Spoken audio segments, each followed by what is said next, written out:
Welcome to the 2022 Salty Lizard 100 gravel race. This is a little over 100-mile course through the desert around Wendover, Nevada, and this is my very first gravel race. I'm going to break the Salty Lizard down into 5 sections. This first section being kind of a learning curve, the second section being fast and flowy and wrapping around the far end. The third section is where I start to question my life choices and say, did I make the right choice to ride this? This fourth section is the big climb, about 90 miles in, and the final section being the home stretch. So let's get back to the race. The race started with a neutral rollout that led us through town, and we eventually started the race and went up this huge road climb. Short but very steep, and it led us out of town and got us to our first taste of gravel. And it was a bit bumpy and kind of fast, but it was a lot of fun so far. And I was trying to kind of hold the line with the small group here, and so far it's doing pretty good, but I'm only a few miles in, so long way to go. It didn't take long to hit the first downhill section, and this was fast. It was loose and rough and bumpy, and I was watching these guys on gravel bikes slide out in front of me. There's a couple of photographers catching people coming through here, which made me think this is probably a rough little section. But it didn't slow anybody down, except for the few people that wrecked, and the photographers got some good shots of them.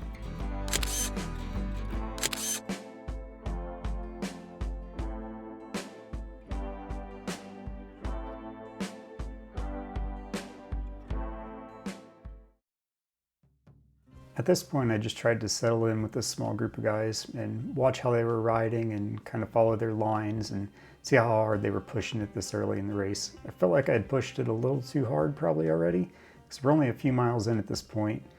But my legs are feeling great, but my heart rate, not so much. It's been sitting at like 150, which is not sustainable for a race like this. I'm not really sure why my heart rate's been so high at this point. I mean, I did push a little hard, but we've had plenty of recovery areas like this downhill. And I'm a little nervous, like maybe I'm not feeling good or something, but could have been nerves, I'm not really sure. But this continued to be a problem through the race.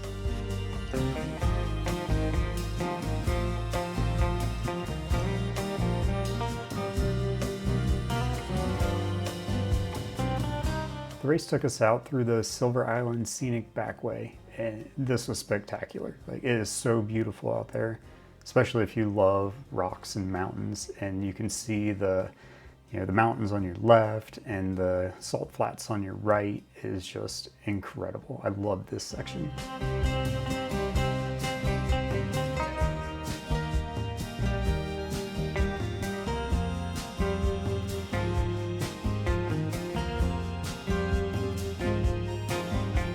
This eventually led us to aid station number 1, about 17 miles in. I unfortunately forgot to film it, but you'll see it later because it's also aid station number 3. But I did catch up with these guys leaving the aid station, and this led us to this descent down Silver Island Pass. This was a fast one. It was rowdy. It's hard to tell from the video, but I almost lost it. Watch what happens to this gravel biker that comes up alongside of me. I don't know how he held on. It doesn't look as bad in the video, but I thought he was going down. He was all over the place because we were moving pretty quick. At the bottom of the descent was the split for the 65 and 100 mile races. To the left was for the 65 milers, which we'd hit later, and to the right was for the 100 milers. And this kind of led us out into the middle of nowhere on the backside of the Silver Island Mountains.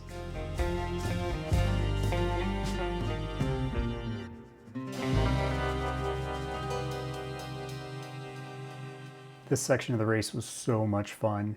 I felt like I was just absolutely flying, like averaging 17 to 19 miles an hour on a mountain bike, which is kind of crazy, especially on dirt. And I eventually did have to start climbing again and caught up with a couple people. I had been by myself for quite a while.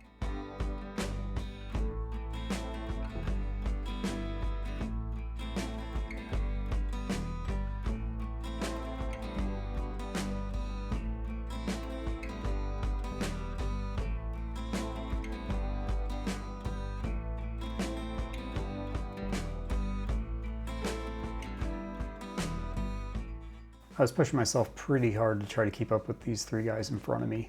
They were moving pretty quick, and I had seen them a few times earlier in the race and tried to catch up with them, but just couldn't quite hang on to them. But as soon as we started climbing, I actually caught them, and it was kind of nice to be with some people on this climb. This climb took us up to aid station 2, which was a water-only aid station, but man, I really needed it. I needed a bottle refill before the next section of the race. It was so nice to get some fresh water in me. I chugged a bottle of water, refilled my bottles, and was out of there. I didn't hang around too long.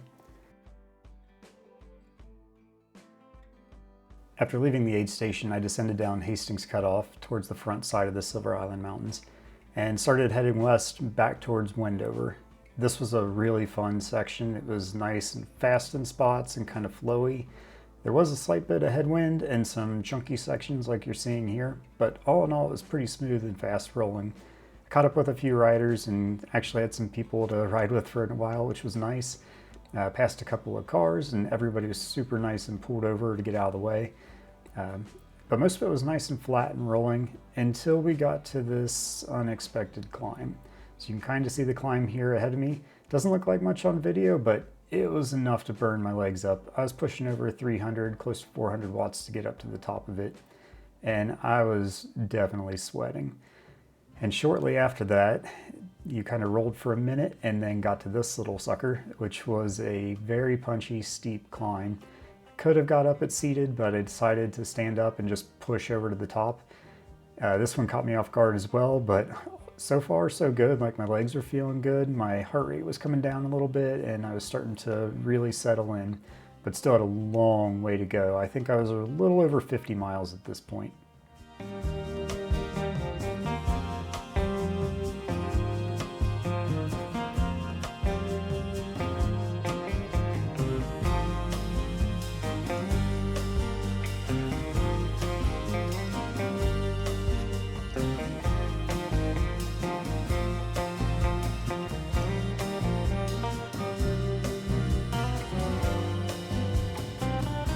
Being slightly higher in elevation at this point, I could really see just how far I had ahead of me to go before I reached the next aid station.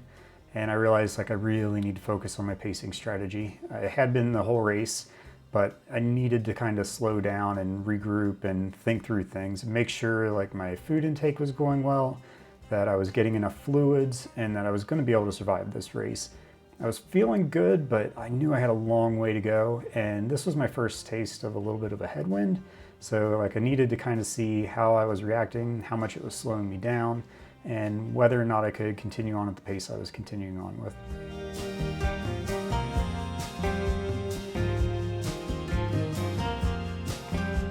I finally reached aid station number 3, and this was a crucial stop for me. I had a big list of things I needed to get done. I had to clean and lube my chain, I needed to use the restroom, and thankfully they had a portalet there. I swapped GoPro batteries, I reloaded food into my top tube bag, I drank a full bottle of water and then refilled all of my bottles. And the full stop was around 5 minutes, which I was super happy with because I thought it was going to take me a lot longer. So I got out of there as soon as I could and headed back down the Silver Island Pass for the second time. This was that sketchy spot where the gravel cyclist just about went down next to me.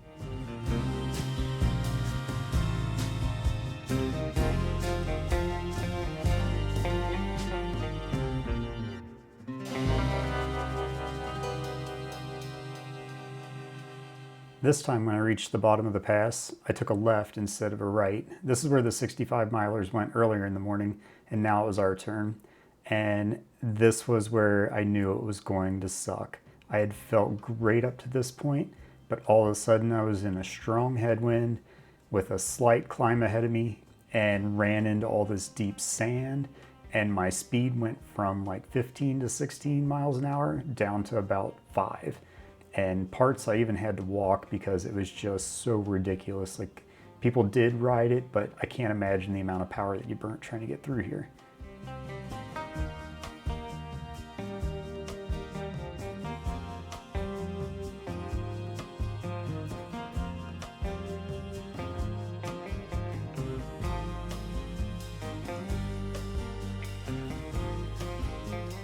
This section of the course also had a number of wash crossings like this one. It was super rough. The sand was probably 6 inches deep in the bottom, and it just wanted to wash your front wheel out. And you could see like right here, I just about went down, and a number of other people I'm sure lost it there.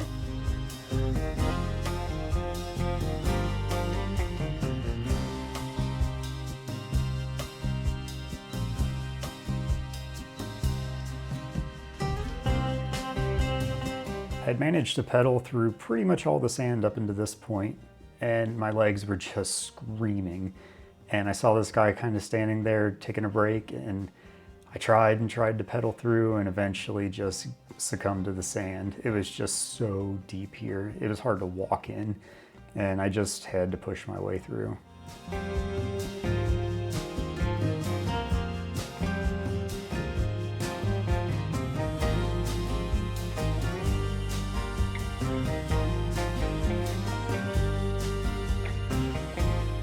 Eventually all the suffering came to an end when I rolled into the next aid station. I couldn't have been more thankful to finally make it here. This section of the course was the hardest section of the entire course, and I wouldn't know that until later after I had done the big climb. I thought the upcoming climb was going to be the hardest part, but it really wasn't. It was the part before that aid station. After leaving the aid station, I got some much needed recovery time on a long paved downhill. It was so nice to just be on some smooth road for a little bit and kind of let everything recover. We crossed back over into Nevada, and that's when things got nasty. I hit this road section, gravel road section, at about 30 miles an hour, and it was some of the worst washboard I have ever ridden in my life. It just rattled my teeth and my brain and was so bad, eventually I had to just slow down and open up my suspension because I just couldn't take it anymore. And this went on for like 5 or 6 miles. It felt like an eternity.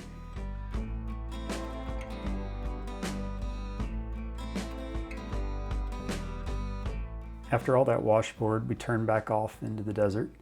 And this is where it was hard, but it really wasn't anything specific that was hard. It was just like it was getting late in the race, and there was a very, very long, low angle sustained climb for like the next 2 hours. It was such a long, like arduous task just to get through this part.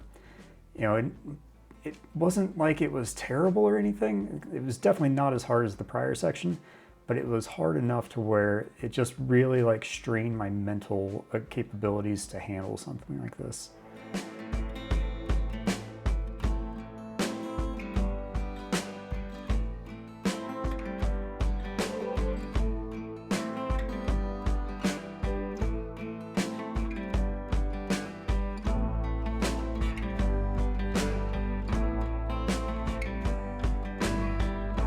Eventually I rolled up on the first of the 2 final climbs.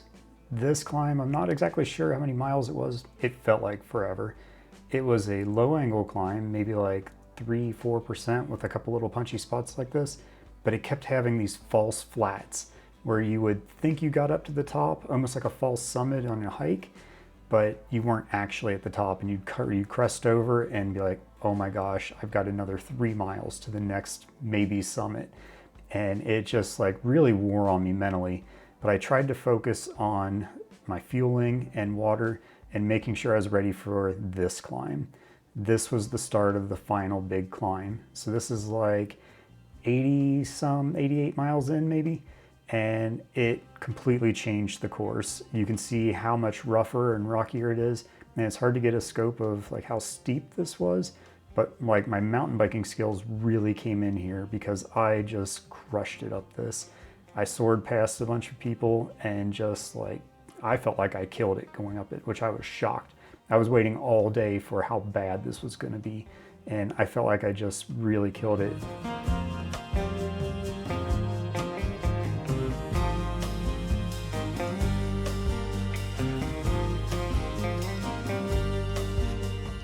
For as good as I was going up the mountain, unfortunately this is where I had my first mechanical failure of the race, and thankfully it was just my Wahoo Element bike computer. It had been beeping, and it had been beeping a lot during the race, trying to tell me that I wasn't quite on the path because the GPS was just a little bit off for some reason in certain spots, And I thought it was doing that again here, but what it was actually telling me was that the battery was dying. So as I was cresting this climb and just, patting myself on the back for how well I did, my GPS unit died, which then I needed, I didn't want to lose this race and lose the record of it. So I had to stop eventually when I got to the top and, kind of figure out what happened and get my external battery pack hooked up to it and start recharging the head unit, which thankfully it was able to recover the ride. That's like a super awesome feature from Wahoo. I'm so glad they put that in there. But I did lose about a maybe 1.5 or 2 mile stretch while it was trying to power itself back on and recover the ride.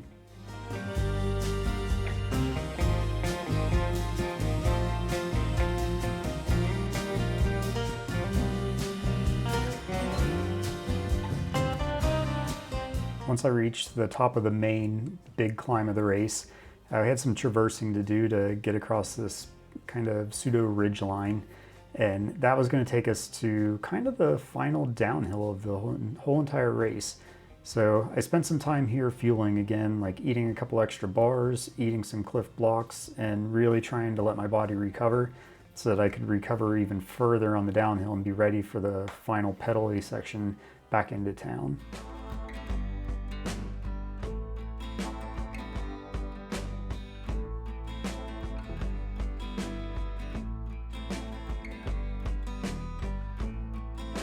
This section was a lot of fun. It was kind of flowy and fast, had some chunky spots, some deep sand, kind of kept you on your toes a little bit, but it was all in all like a good kind of recovery spot after that big climb, and I knew there was going to be quite a bit of downhill coming.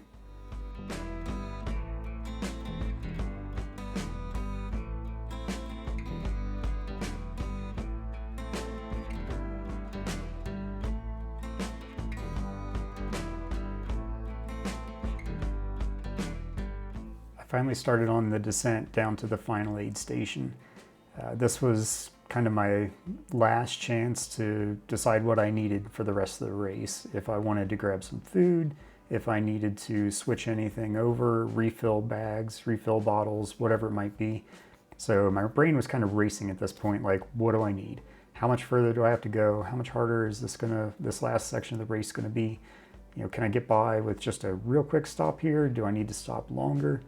And I finally decided as I hit the pavement that I'm going to make this one quick.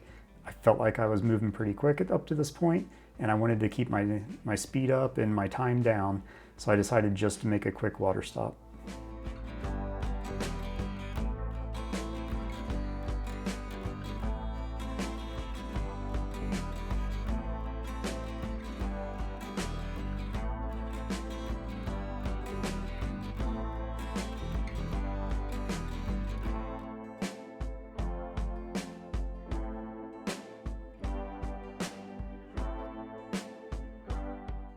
The ride on pavement was short-lived and we quickly headed back into the desert.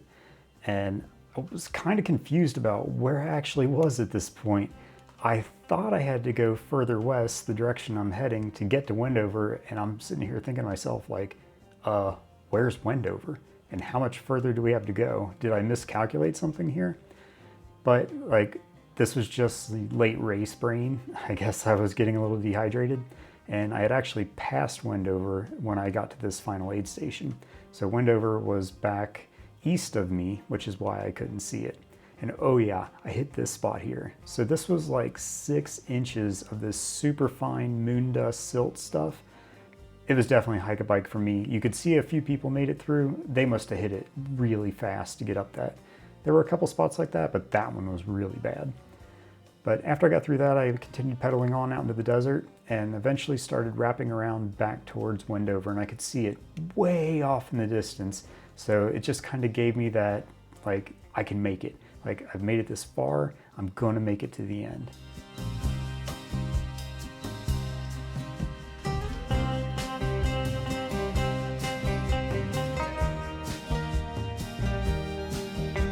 I hit another short little hike-a-bike section here. There were probably about 5 or 6 of these throughout the course. This one was super steep.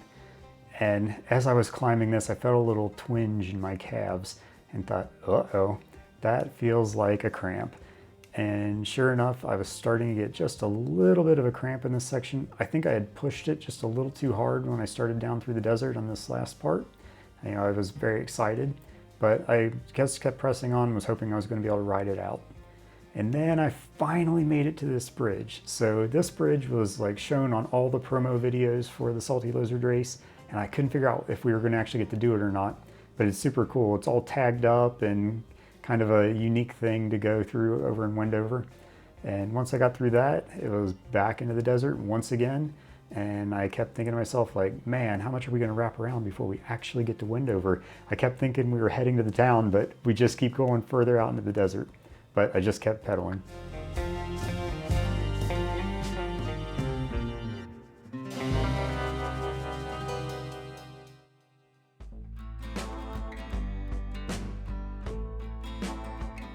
The desert trails turned into this old road that led us back into the town of Wendover. You can kind of see it off in the distance here, and this followed one of the main highways. And it felt good to be on pavement again. You know, I love riding on gravel and single track trails, but every once in a while you just need that smoothness to kind of let everything settle down again and, you know, take some pressure off your hands and your butt. So it was nice to get that little break. And finally, here we are. I can see part of the town. Like, I can mentally see the finish, and I am getting super excited at this point. And I started pushing harder and harder and harder, and I could feel those cramps coming on in my calves. But I tried to stay hydrated and tried to eat a little extra, get a little sugar in me. I was just hoping that I'd be able to push through to the end.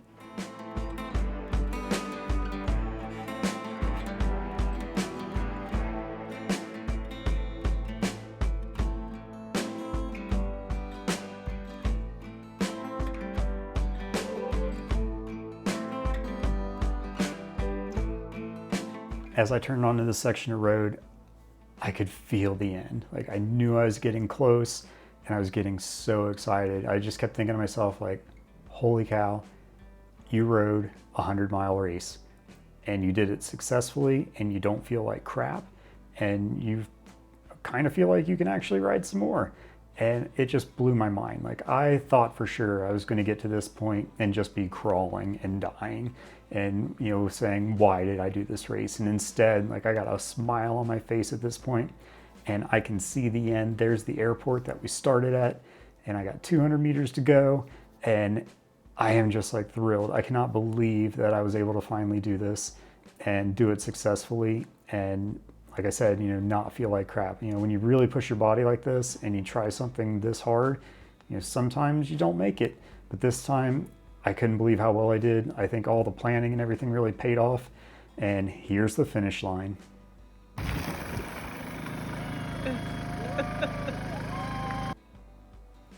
I crossed it in just over 8 hours. I think 8 hours and 7 minutes or something like that.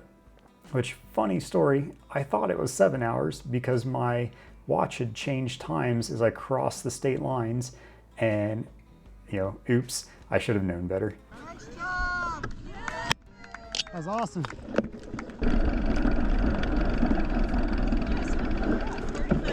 That is a hell of a job. That was awesome. Good job today. Are you John? John. I'm Keith. Keith? From Orem. Oh, Hester?